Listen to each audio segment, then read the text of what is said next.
Къде отиде топката, а?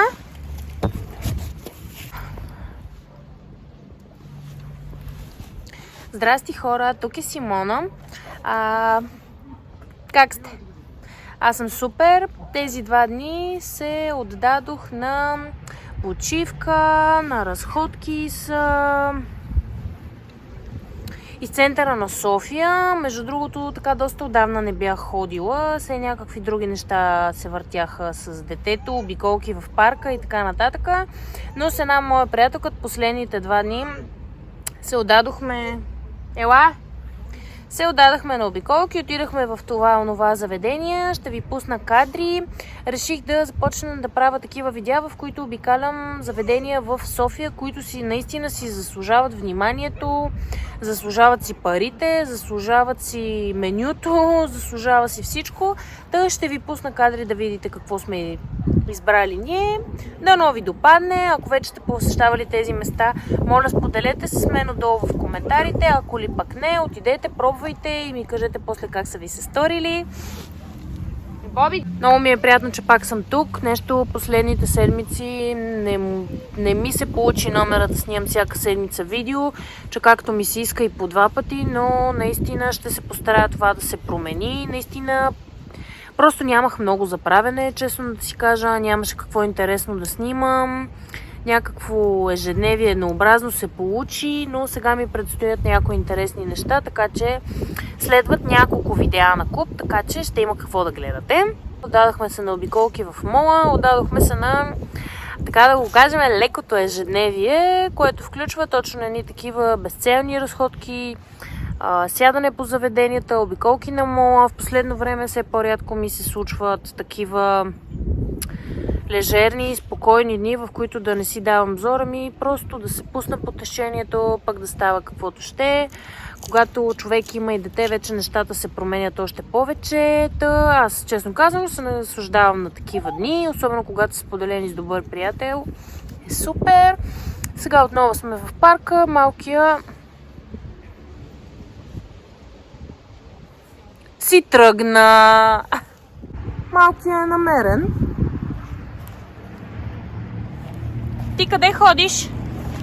Защо избяга от майка си? На здраве! На здраве! Здрасти! Хайде да играем с топката!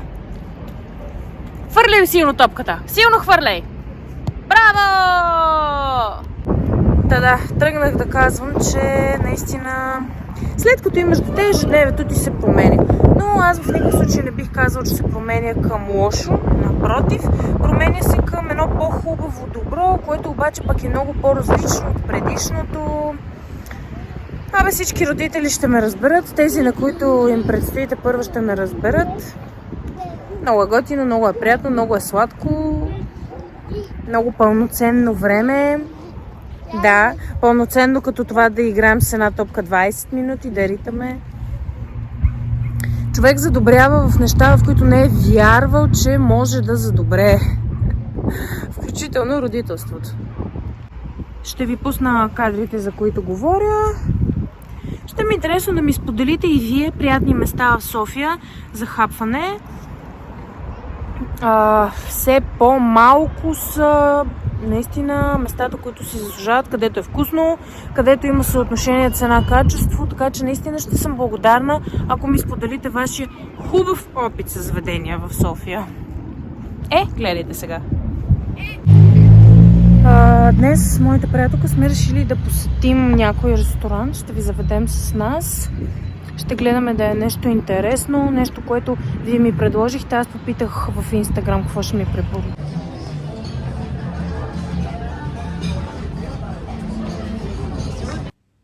Започваме с кафето, разбира се. Ние избрахме да се доверим на Ма Бейкър, където се оказа доста приятно кафето. Препоръчвам го силно.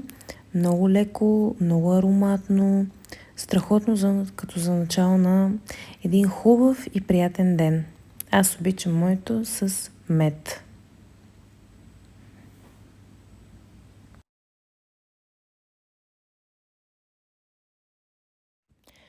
А сега време за хапване. Ние седнахме в Tables. Долу в коментарите ще напиша адресите на всички заведения, които ще видите.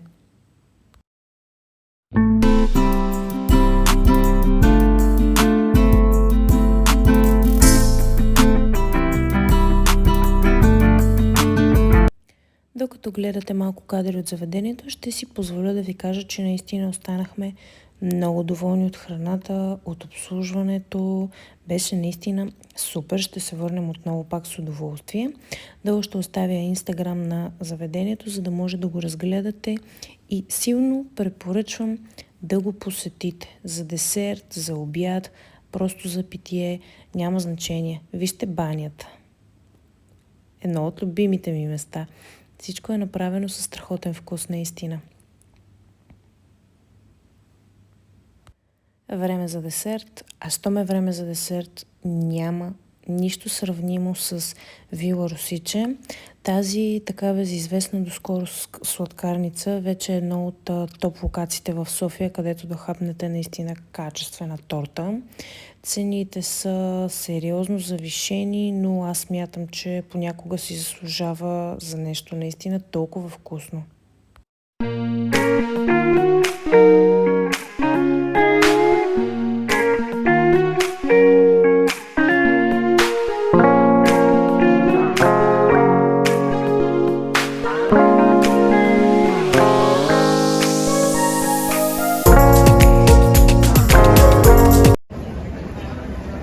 Витушката е.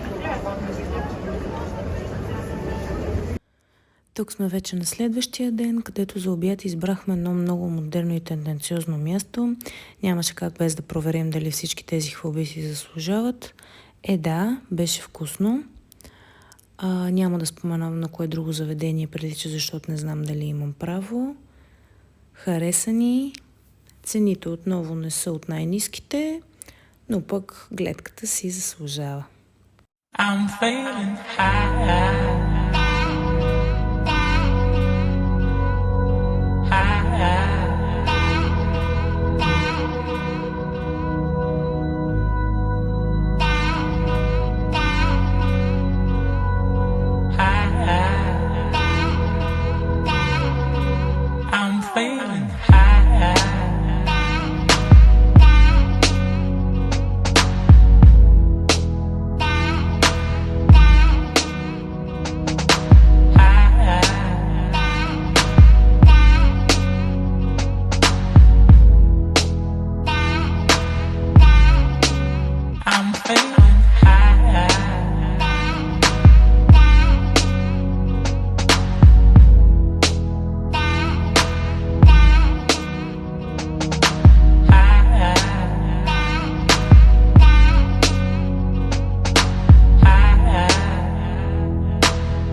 Без да направим една бърза справка по магазините, ще бъде все едно не сме били в мола, така че набързо обиколихме някои местенца. Може да видите кадри.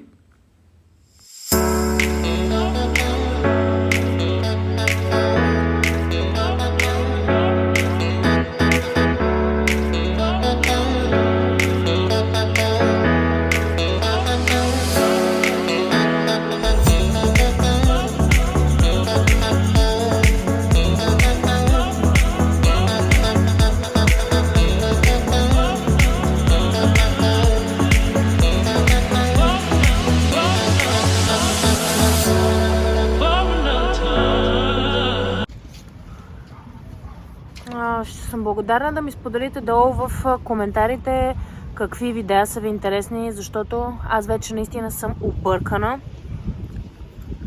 Имах много ясна представа какви видеа искам да качвам в този канал, но малко представите ми се поизкривиха, вашето мнение наистина ще ми бъде важно. Все пак тия видеа не си ги правя само за мен, а и за вас, това, което ви е интересно да гледате. Това е Майки, вие не го познавате. Сега вече го познавате, това е Майки, нашето куче. Да, споделете ми, моля ви се, какви видеа е интересно да гледате. Моите интереси в последно време започнаха да се променят, което доста ме изненадва. Но да, наистина интересите ми се променят, започнах да харесвам нови неща, да се интересувам от нови неща, би го споделила с вас. Малкият реши да си тръгваме от парка, така че да, моля ви, споделете ми в коментарите долу какво ще ви бъде интересно да виждате. Чао!